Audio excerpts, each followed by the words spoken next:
অনেক ভাইয়েরা প্রেম কইরা বিয়া কইরা 6 মাস 1 বছর না যাইতে যাইতে বউর আর ভাল লাগে না। বউর চেহারাটা দেখলে ভিতরে শুধু জ্বালাপোড়া করে। বউর কণ্ঠটা শুনলে বিশ্বের মতো লাগে। তারে দেখতে আর ভালো লাগে না, তার সাথে সংসার করতে মন চাই না। বলতেছেন যে তোরে এখন আমি ছাড়তে পারলেই আমি মুক্ত।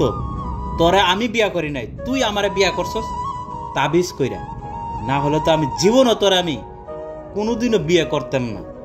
এখন ঘরের বউরে আর ভাল লাগে না, পরনারীর ঘ্রাণ নিতে মন চায়, পরনারীর সাথে সময় কাটাতে মন চায়। পরনারীরা দেখলে জিব্রা দিয়া পানি বায়া বায়া পড়ে। ওই সকল ভাইদেরকে আমি বলতে চাই, আপনাদের কপালে এই ফাড়া জুতা। প্রেম করে বিয়া করছিলেন ওই সময় তো বলছেন যে জানরে তোমার ছাড়া আমার জীবন চলে না, তোমার আমি বিয়া না করলে আমি বাঁচতাম না। এখন কি রে বলতেছেন যে তোরে নিয়ে আমি সংসার করতে চাই না।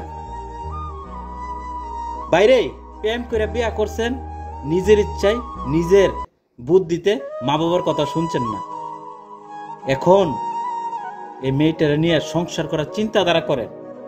বিয়া কইরা সাইরা একটা মায়ারে এভাবে তিলে তিলে ধ্বংস করেন না, তিলে তিলে মনের ভিতরে কষ্ট দিয়েন না।